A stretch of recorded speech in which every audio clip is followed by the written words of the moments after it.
Welcome back to our channel. We're thrilled you're here. We've got an exciting story to share today, and we hope it keeps you on the edge of your seat. Let's dive right into it. Preston Fowler's fingers tapped out an impatient rhythm on the steering wheel as he navigated the crowded streets of downtown. At 45, he had built a solid reputation as an architect known for his innovative, sustainable designs. But today his mind was preoccupied with the eco-friendly skyscraper project that was consuming both his time and sanity. As he finally pulled into the driveway of his suburban home, the tension in his shoulders began to ease just a little. Before Preston could even reach for his keys, the front door flew open, and Jessica, his wife of 20 years, practically bounced out to greet him. Her enthusiasm felt oddly out of place. "Preston, darling, you're home early," she chirped, her eyes gleaming with an intensity that made him pause. He glanced at his watch. "It's after 8, Jess." "Oh, is it?" She laughed, her voice a bit too high-pitched. "I must have lost track of time. How was your day?" Preston raised an eyebrow, his curiosity briefly overriding his exhaustion. "Same as always, meetings, revisions, more meetings. You seem cheerful." Jessica's smile grew wider. "I have a surprise for you," she said, practically vibrating with excitement. A surprise Preston echoed, his tired brain struggling to process her sudden energy. "Meet me at the Regal Hotel tomorrow at 7 p.m. Don't be late," she added, her voice too bright. The enthusiasm felt slightly off, like a note out of tune in a familiar melody. But Preston, still half consumed by work thoughts, simply nodded. "All right," he agreed, stepping past her into the house. "I need a shower." As the hot water pounded against his back, Preston's thoughts wandered. It was true his marriage had been distant lately. The passion that had once burned so brightly had faded, reduced to glowing embers. Still, he had been working tirelessly to build a future for them both. Surely Jessica understood that. He stepped out of the shower, wrapping a towel around his waist, and noticed Jessica was nowhere to be seen. Probably already asleep, he thought, or pretending to be. He sighed, the weight of unsaid things pressing on him. The following evening, Preston arrived at the Regal Hotel at exactly 7 p.m., carrying a bouquet of roses. The concierge, a young man with a polite smile, directed him to a suite on the top floor. "Enjoy your evening," so the concierge said with a knowing tone that made Preston's skin crawl. As the elevator ascended, a mix of anticipation and unease swirled in his gut. What was Jessica up to? Was this her way of rekindling their fading romance? He knocked on the suite door, straightening his tie as he held the bouquet. The door swung open, revealing Jessica, but she wasn't alone. A man Preston had never seen stood behind her, a smug grin plastered on his face. "Hello, Preston," Jessica said, her voice completely devoid of warmth. "Right on time. Always so dependable." Preston's eyes flicked between Jessica and the stranger. "What's going on, Jess?" Her lips twisted into a cruel smile. "Meet Antonio, my high school sweetheart. Your surprise is, I'm leaving you." Preston stood there, frozen, his brain refusing to process her words. Antonio stepped forward, draping an arm around Jessica's waist. "Thanks for keeping her warm for me, buddy," Antonio sneered, his eyes full of malice. Jessica's eyes, once full of love, were now cold and distant. She tossed an envelope at Preston's feet. "Divorce papers. I've already transferred your retirement funds to my account," she added, savoring the look of shock on his face. "And here's a one-way ticket to Alaska. Maybe you should go cool off." The roses slipped from Preston's hand, scattering across the hotel carpet. He stared at the fallen flowers, his mind in a whirlwind. "You can't be serious," he whispered. Antonio let out a mocking laugh. "Oh, she's serious, pal. You snooze, you lose." Preston's shock began to morph into anger. He took a step forward, fists clenched. "You think you can just throw away 20 years of marriage for this high school fling?" Jessica's expression hardened. "Watch it, Preston. Don't make a scene. It's over, accept it, and move on." "Move on," Preston's voice rose. "You've stolen my money, my future, and now you expect me to just move on." Antonio puffed out his chest and stepped between them. "You heard her. It's done. Now why don't you take that ticket and disappear before this gets ugly?" Preston's eyes locked with Jessica's, searching for any trace of the woman he had loved for 2 decades. But there was nothing, only cold indifference. "You'll regret this," he said quietly, his voice steady. "Both of you." He turned and walked out, leaving the scattered roses behind. The next few days blurred together as Preston struggled to process the betrayal. He found himself in his lawyer's office, the elegant decor contrasting sharply with the chaos in his mind. Cameron Schneider, his sharp-eyed divorce attorney with a ruthless reputation, was reviewing the situation. "Preston, I've got good news and bad news," Cameron said, leaning back in his chair. "The good news is that the transfer of your retirement fund was illegal. We can sue for fraud." Preston leaned forward, a glimmer of hope in his eyes. "And the bad news?" Cameron's expression turned serious. "Jessica has already filed for divorce, citing irreconcilable differences. She's moving fast, trying to get ahead of us." Preston's jaw tightened. "She's the one with the differences and, like, preferring her high school fling over her husband of 20 years. "I understand you're angry," Cameron said calmly, "but we need to handle this strategically. Emotion won't win this fight." Preston exhaled slowly, nodding. "You're right. What's our next step?" "We'll counterfile, citing adultery," Cameron explained, spreading documents across his desk. "It won't stop the divorce, but it could impact the division of assets." "Do it," Preston said without hesitation. Cameron nodded, but then hesitated slightly. "There's one more thing. Jessica's visa is tied to your marriage. If we report the fraud, it'll be revoked." Preston's eyes sharpened, resolve hardening within him. "Do it. And Cameron, I want everything we can legally throw at them." Cameron's lips curled into a predatory smile. "Consider it done. We'll hit them so hard they won't know what hit them." As Preston stood to leave, Cameron called after him, "One more thing, Preston. Don't contact Jessica or that Antonio guy. Let them think you're licking your wounds." "The element of surprise will be our strongest asset," Cameron said with a smile, as Preston nodded, a smirk forming on his own face. "Don't worry, Cameron, I have no desire to speak to either of them, but trust me, they'll hear from me soon enough." Preston threw himself into his work, channeling his hurt and rage into the skyscraper project. His co-workers noticed the shift. His eyes burned with more intensity, and his work hours stretched longer than ever, but nobody dared to bring it up. Late one evening, as he was leaving the office, a conversation between two junior architects caught his attention. "Have you heard about that international competition?" one of them asked, his voice full of excitement. "Yeah, the Sustainable City Project," right, the other replied. "The prize is massive." Preston slowed his steps, listening carefully. "But there's a catch," the first one continued. "You need a partner from a developing country to enter." "Seriously?" "That complicates things," the second architect said. Preston paused, an idea forming in his mind. He turned back, startling the younger men. "Tell me more about this competition," he said in a tone that left no room for argument. 20 minutes later, Preston was back at his desk, deep in research. Hours slipped by as he scoured the internet for the perfect partner. As dawn crept across his office, casting long shadows, he stumbled upon a promising candidate, a talented but relatively unknown architect from Jessica's home country. A smile tugged at Preston's lips. "Two birds, one stone," he muttered, reaching for his phone to book travel arrangements. As he confirmed his flight, Preston's mind buzzed with ideas. This wasn't just about winning a competition anymore, it was about rebuilding his life and serving justice. Jessica and Antonio had tried to tear him down, but instead they had awakened a part of him they never knew existed. He pulled up Jessica's social media, sneering at the sickeningly sweet photos she had posted with Antonio. "Enjoy it while it lasts," he muttered, his fingers hovering over the keyboard. For a moment he considered leaving a biting comment, but then thought better of it.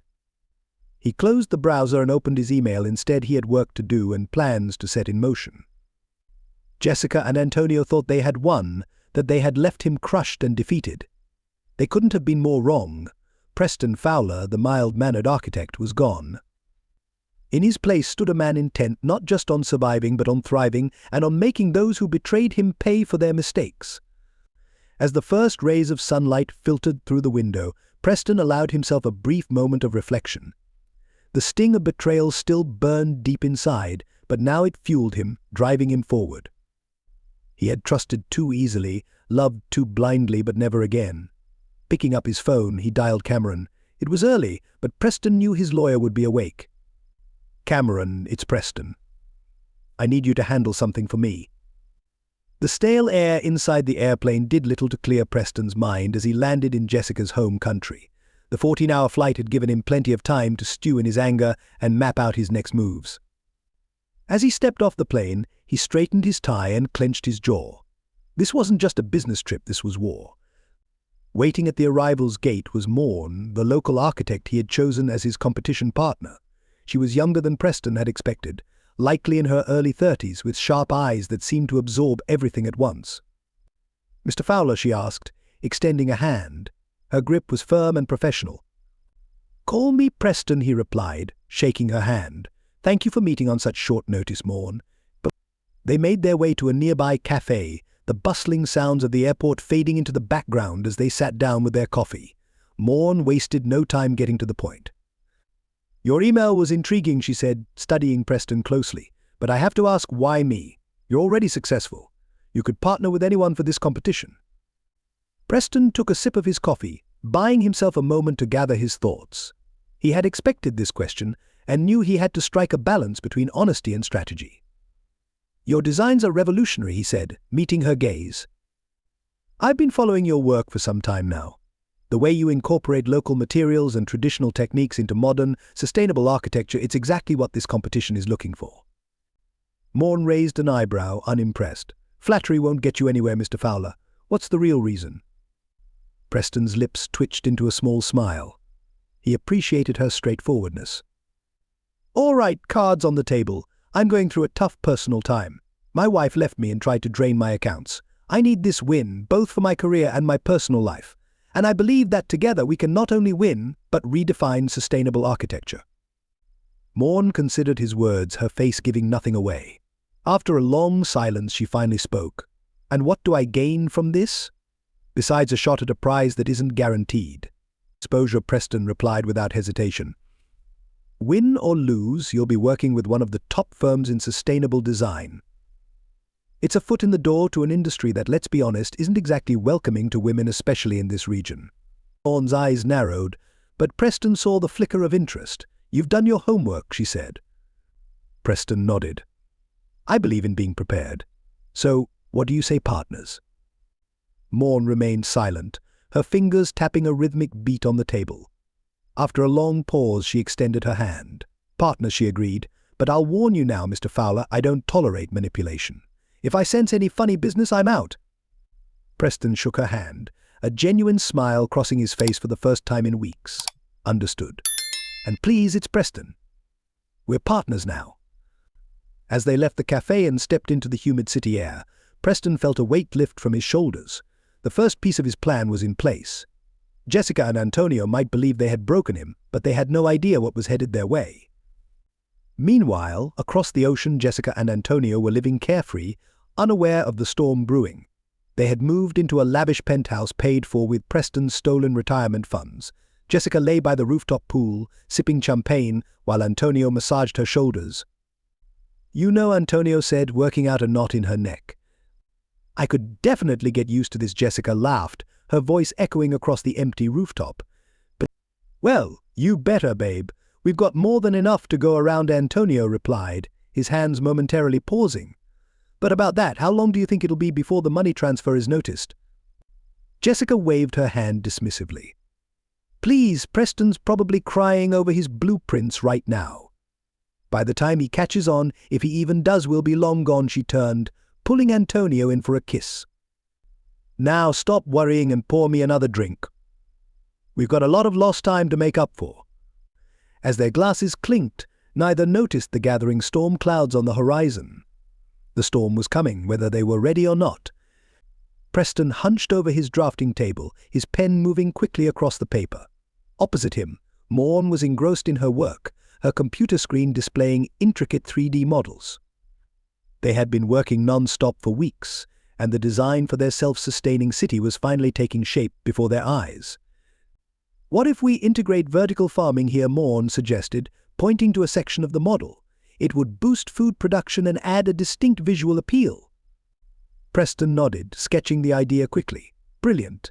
And if we use native plants, it'll connect seamlessly with the local ecosystem." Their partnership had surpassed all of Preston's expectations.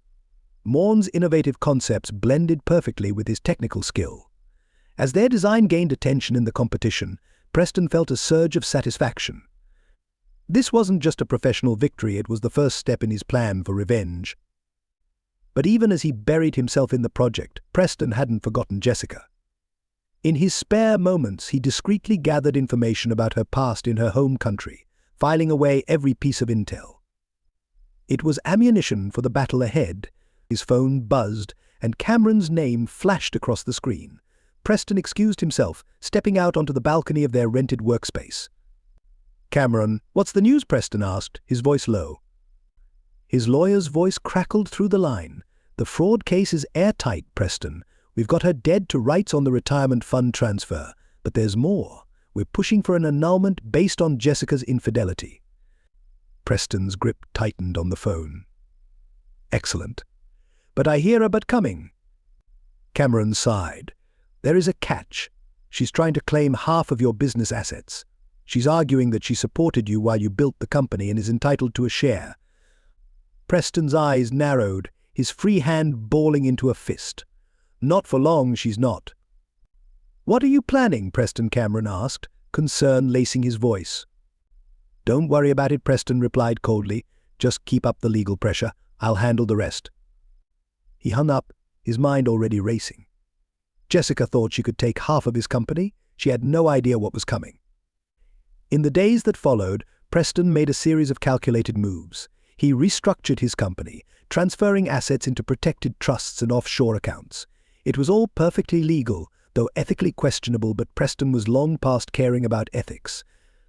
This was about survival. While he worked, he kept a close eye on the competition. Their design was gaining buzz, industry insiders whispering about the dark horse team that was shaking up the status quo. Preston allowed himself a small smile. Let Jessica and Antonio think they had won the real game was only just beginning. Jessica frowned at the bank statement, tapping her manicured nail against the tablet screen.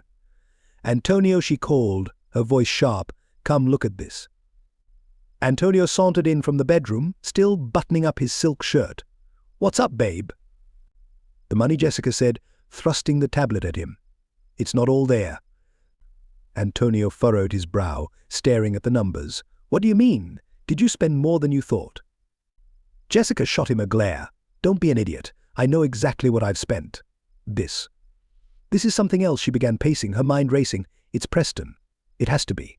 That sneaky bastard is up to something." Antonio flopped onto the couch, looking unconcerned. "So what? We still have plenty. By the time he figures out how to get it back, we'll be long gone." Jessica whirled on him, her eyes blazing. "You don't get it, do you?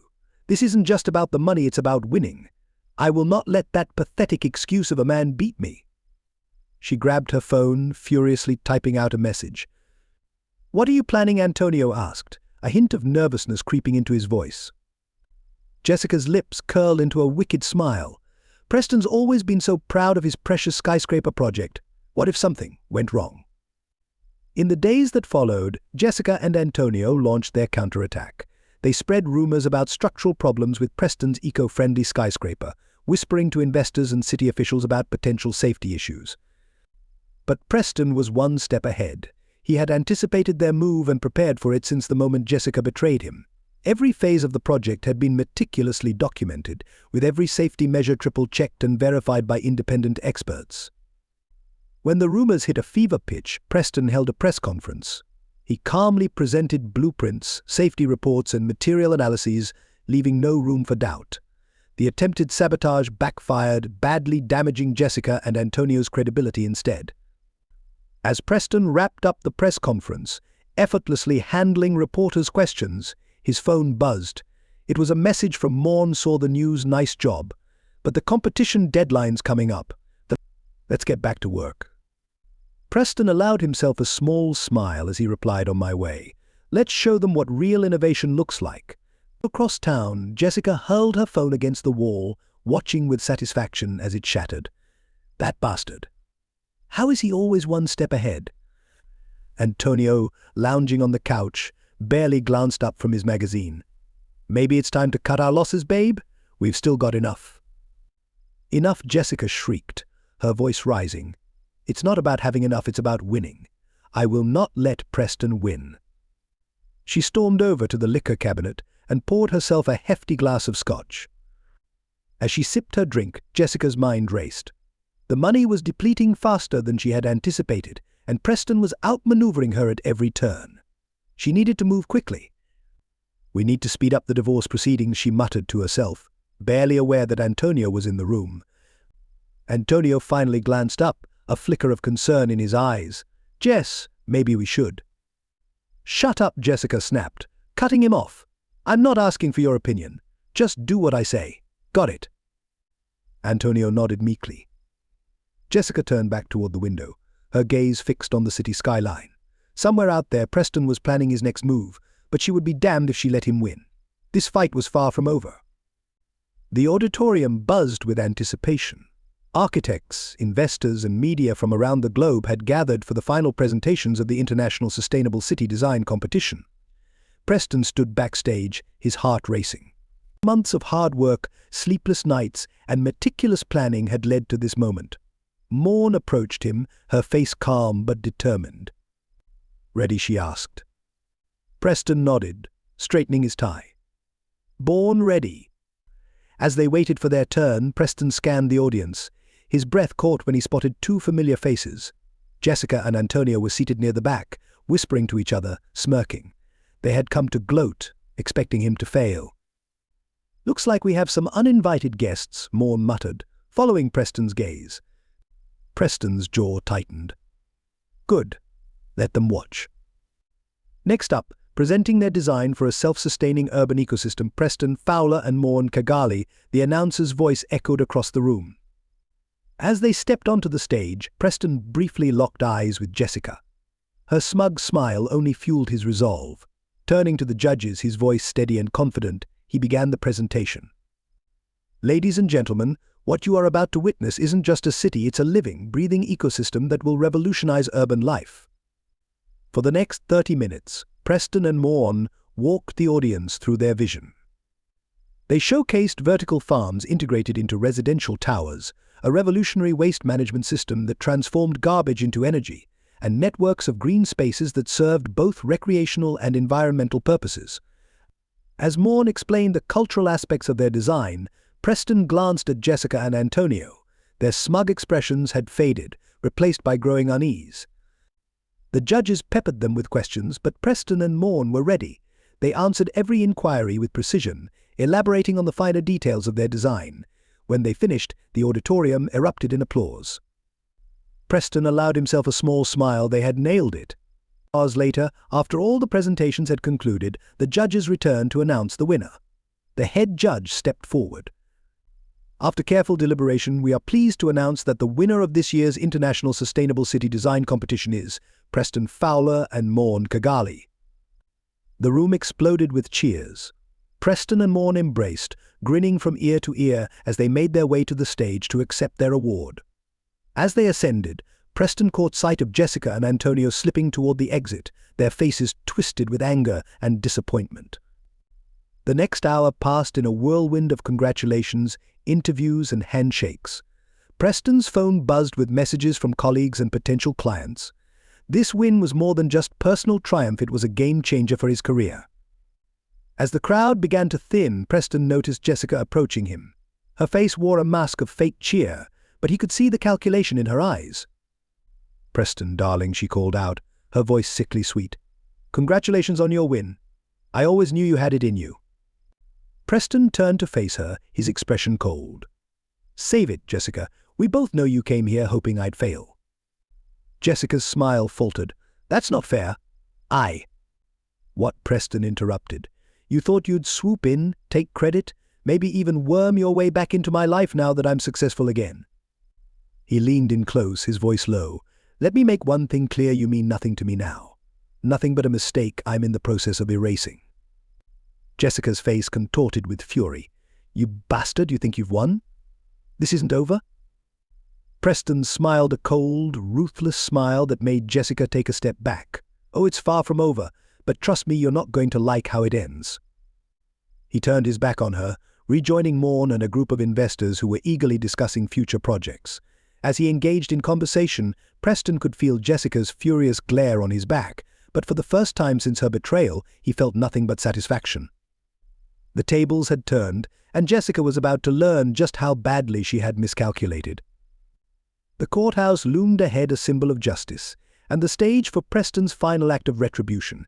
He adjusted his tie, his expression one of calm determination as he climbed the steps.